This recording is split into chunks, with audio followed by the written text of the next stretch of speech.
మోహనవాణి శ్రోతలకు నమస్కారం. గోదావైభవము కార్యక్రమమునకు స్వాగతము. ముందుగా గురుస్తుతి. భారద్వాజస గోత్రుండు ఎకిరాల వంశోద్భవుండు అనంతార్యసుతుండు అఖిల శిష్యకోటికి ప్రేమ పాత్రుండు శ్రీకృష్ణమాచార్యుండు మద్గురుండు. ఈ రెండవ అధ్యాయమునకు ముగ్ధత అని పేరు పెట్టారు.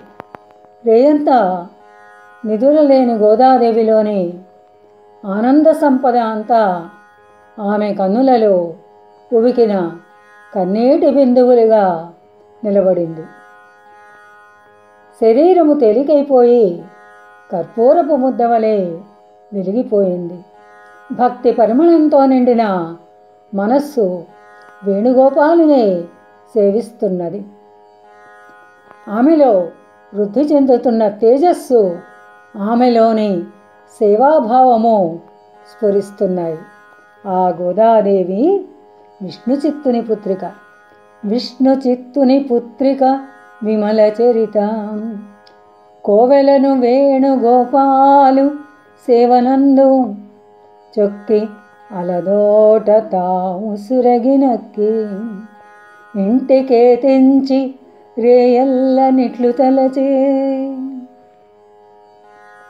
గుడిలో కృష్ణుని దేహ నీలిమలు నిగ్గుల్దేరి చైతన్యముల్ జడిగా భక్తుల తపహారకములై సాగాడగా జొచ్చే. మల్లడిగొని చింతతోపుల విలాస ఫలాసన గూఢవాసనల్ బడలిగదీర నంద శిశు వక్షము సోకెను కన్నెవాయువుల్. పులుపు తీపియు వియమై చిలిపి రుచులో చిలుకరించెను పండిన చింతతోట. మార్గశీర్షాన చింతల నిర్గమించి చైత్రమున తీపి నెరవిరి సరుల నిల్చు. ఆ గోదాదేవి విష్ణుచిత్తుని పుత్రిక. నిర్మల చరిత్ర గల పవిత్రమూర్తి. పగలంతా ఆమె వేణుగోపాలుని సేవించుకుంటూ ఎలతోటలోని ఒక ఏకాంత స్థలములో స్వామిని స్మరించుకుంటూ గడిపివేసింది. సాయంత్రం అయ్యేసరికి ఇంటికి చేరుకుంది. రాత్రి అంతా ఆమె భావన ఇలా సాగింది. ఆలయములోని కృష్ణుని శరీరములోని నీలివర్ణము నానాటికి నిగ్గులు తేరుతోంది. ఆయన నుండి చైతన్యం జడివానగా వర్షించి భక్తుల తాపాన్ని హరిస్తోంది.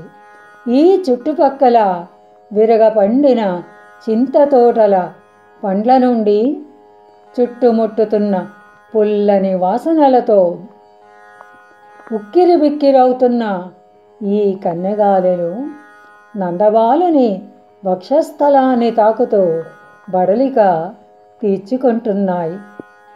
ఈ ప్రకృతి ఎంతో చిత్రమైనది సుమా. మార్గశీర్షంలో విరగబడిన చింతతోటలో పులుపు తీపి కలిసిన చిలిపి రుచులు వెల్లివిరిసి ఉన్నాయి. చింతతోటలో నుండి వెలువడిన ఈ తీయదనము చైత్రము నాటికి కొత్త పూలలో మకరందంగా నిలబడుతుంది. మార్గశీర్షంలో పండిన చింతతోపులలోని చిత్రమైన రుచులు ఒక వంక మధుమాసం అనగా చైత్రంలో పండిన ఉసిరిక పండ్ల రుచులను మరొక వంక స్వామిని సేవించడానికి ఉవ్విళ్ళూరుతూ ఉంటాయి. చింతతోపు నుండి వీచే పుల్లని గాలులు, ఉసిరి పుంతలలో నుండి వీచే వగరుగాలుల తాకిడికి ఈ నందబాలుడు ప్రతి ఏడు కందిపోతూనే ఉన్నాడు సుమా. వాటి రుచులు మాత్రం ఒక్క తీరుగా ఉన్నాయా? చింతపండ్లలో తీపి కలిపిన పులుపు, ఉసిరిక పండ్లలో వగరుతో కలిసిన తీపి, ఇన్ని రకాల రుచుల తాకిడికి స్వామి ఎంత అలసిపోతున్నాడో ఏమో.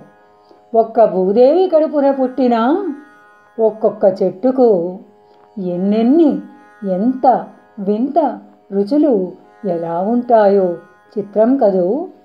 మార్గశీర్షంలో ఈ గాలులను స్వీకరిస్తున్న ఈ స్వామియే చైత్రంలో మకరందాలను కూడా ఆస్వాదించి సూర్యచంద్ర నేత్రాల కళలతో మన వంక చూచి కన్నుగీటి నవ్వుతూ ఉంటాడు. ఈ చింత పులుపులు, ఉసరి ఒగరులు ఆ బాల గోపాలుని తాకలేవు. ఆ గడుసరి పాపని అంటే అంటుకొండా పిల్లగాలిగా ఒదిగి మెల్లగా తాకుతాయి. అతడు వేణు ఊదే గాలిలో ఒదిగిపోయి బుద్ధిగా నిలబడతాయి. మానవుల ప్రేమభావాలు కానీ, విరహభావాలు కానీ, ఈర్ష్యాదులు కానీ స్వామిని ఇబ్బంది పెడుతున్నట్టు అనిపిస్తాయే తప్ప నిజంగా ఆయనను స్పృశించలేవు. మానవులలోని వెన్నెముక స్వామి స్పర్శతో వేణువుగా మారిపోతుంది. ఒక గురువు చెంత చేరిన శిష్యులలో కూడా గురువుపై రకరకాల భావావేశాలు పుడుతూ ఉంటాయి. అలాగే ఇప్పుడు గోదాదేవిలో రకరకాల భావాలు పుడుతున్నాయి. అసలు దేవుని సృష్టిలో చింతలు అనగా దుఃఖాలు ఎందుకు కల్పించాలి అని మానవులు చికాకు పడతారు. దుఃఖం తెలియకపోతే సుఖమెంత మధురంగా ఉంటుందో ఎలా తెలుస్తుంది? కేవలము సుఖమే మరిగిన వానికి వ్రతము, నియమము, దమము అనేవి అసలు పట్టుపడనే పడవు కదా. అయినా ఎన్ని ఆలోచనలెందుకు? ఈ మార్గశీర్ష మాసంలో ఉదయ సాయంత్రాలలో చలిగాలి రివ్వున వీస్తూ వేణుగానమై ప్రసరిస్తూ ఉంటే సంకెళ్ళు వేసినట్లు కాళ్ళు కదలవు. కరిగిన మనస్సులే మంచుబొట్లుగా కురుస్తూ భూమిని భక్తి జలాలతో తడుపుతాయి. మనము కరిగిపోయి శరీరం మిగిలి ఉండొచ్చు. అలా ఉన్న శరీరానికి స్వామిని సేవించుకోవడమే సార్థకత. గుడికి నలుమూల తోటలో కుల్కుచున్న పూల మొక్కలు, గుత్తుల పూల చెండ్లు, తలలపై తాల్చి తెమ్మెర పులకలంది దొంగచూపుల స్వామిని తొంగి చూచు. తండ్రి గుడి నుండి తోటకు తరలదగులు తెమ్మెరల మేని మెలుపులు తెలియనట్లు నిల్చి నిశ్చలముగా భక్తి నిండు బొగల పూల గుత్తుల నెచ్చిలో బొంగిపోవు. తండ్రి విష్ణు చిత్తుడు నిద్ర తనరు వేళ ఈ చిరుత విరి మొక్కలకేమి స్వేచ్ఛ. చిగురు గాలికి నాట్యాలు చేసి స్వామి చూపులను కల్పి చూపుల జొక్కుచుండు. ఇది వరుసగా రేయల్ల కృష్ణమూర్తి తలుపు తెరిచిన గుడిదాపు తరులం శుద్ధి. తండ్రి సాకిన మొక్కలు తలలదాల్చి స్వామికి పూల నొసగుట వ్రతము సతము.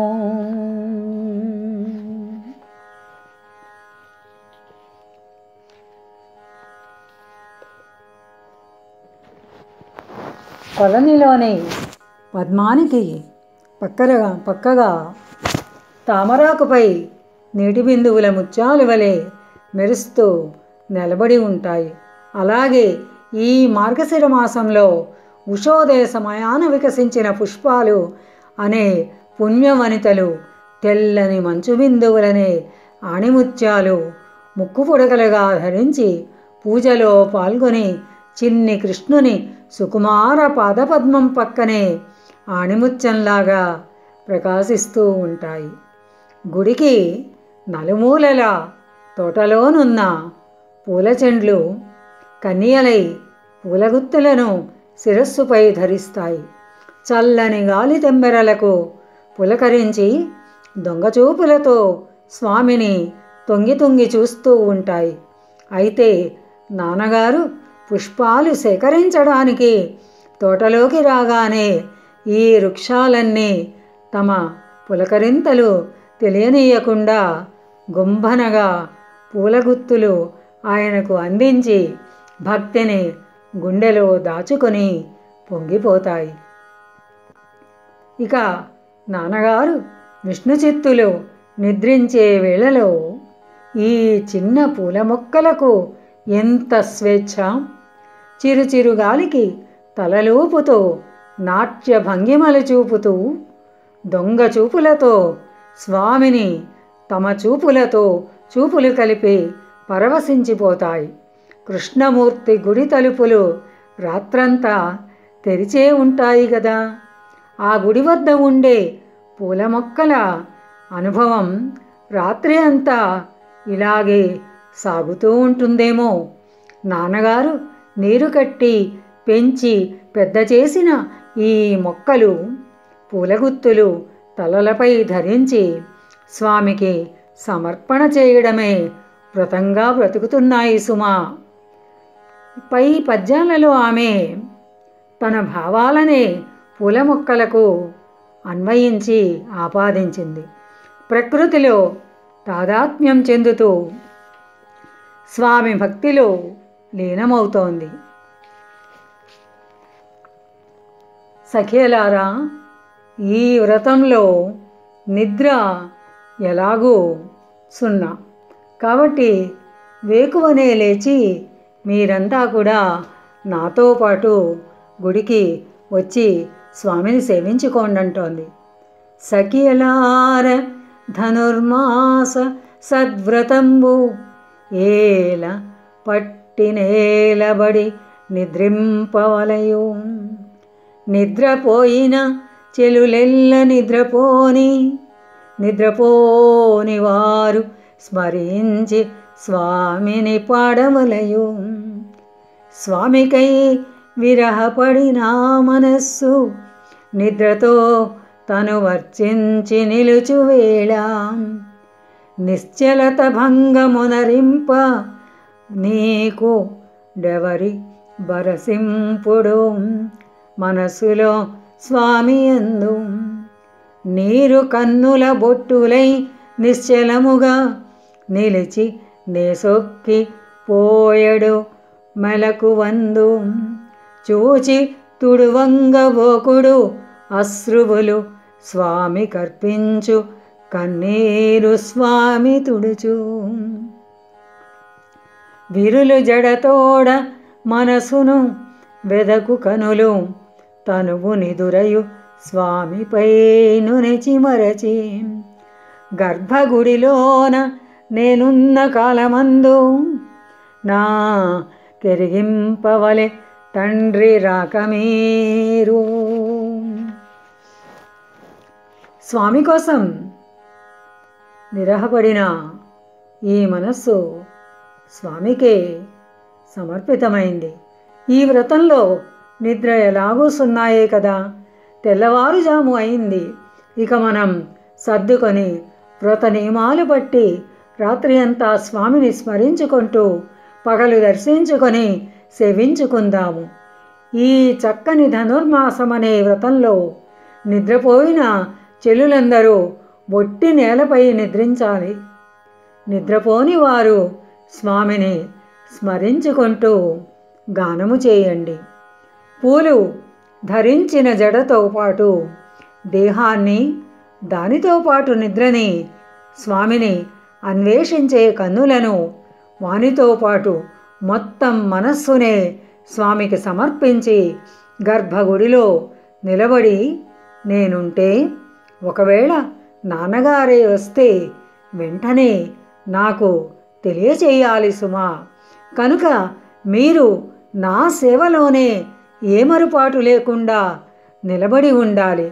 అంతేగాని నాన్నగారు రాకపోతే మాత్రం మీరు నా తపస్సుకు భంగము కలిగించద్దు. ఏమిటో ఈ విధమైన భక్తి నాన్నగారికి తప్పుగా అనిపిస్తుందో ఏమో, నా ఎడల మనస్సులో కాఠిన్యం వహిస్తారో ఏమో, నేనేమో మనస్సును పట్టలేకుండా ఉన్నాను. సఖేలారా, తెల్లవారుజామునే లేచి అభ్యంగన స్నానము చేసి పూలు ధరించి తెల్లవారకముందే కోవెలకు చేరుకోవాలి. కోవెలలో భక్తులెవ్వరూ చేరకముందే చీకట్ల మాటున ఒక్కమారు తనివి తీరా స్వామిని దర్శించుకోవాలి. త్వరపడండి. స్వామి అన్నము స్నానము స్వామి నాకు, తల్లి తండ్రియు చెలికాడు స్వామి తానే. ప్రియనితో పోవు చెలియకు ప్రీతి అగునే, పుట్టినింట తానెంతటి భోగమైనా. అనుచుమది సొక్కి విష్ణు చిత్తుని తనూజ, గడపు రెండవ వేకువ కామితములు.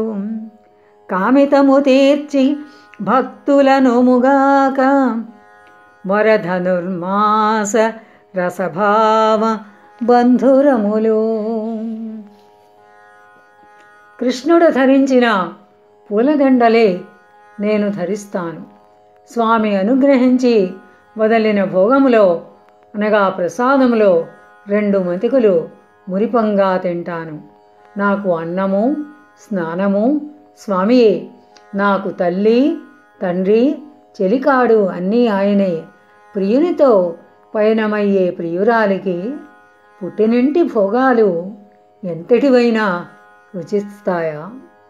విష్ణుచిత్తుని కుమార్తె ఈ విధంగా ప్రసంగిస్తూ మనస్సులో పరవశించి 2వ నాటి రాత్రి గడిపివేసింది. ధనుర్మాసపు రాత్రి ఆమెలో మెదలిన కోరికలు రసభావ బంధురములై భక్తుల కోర్కెలు తీర్చి రక్షించుగాక. స్వస్తి సశేషం. ఇంతవరకు మన ఛానల్కి ఎవరైనా సబ్స్క్రైబ్ చేసుకోకపోతే ఇప్పుడే ఈ క్షణమే సబ్స్క్రైబ్ చేసుకుని ఆ పక్క నుండి బెల్ బటన్ మ్రోగించి మమ్మల్ని ప్రోత్సహిస్తారని మనస్ఫూర్తిగా కోరుకుంటూ ధన్యవాదాలు.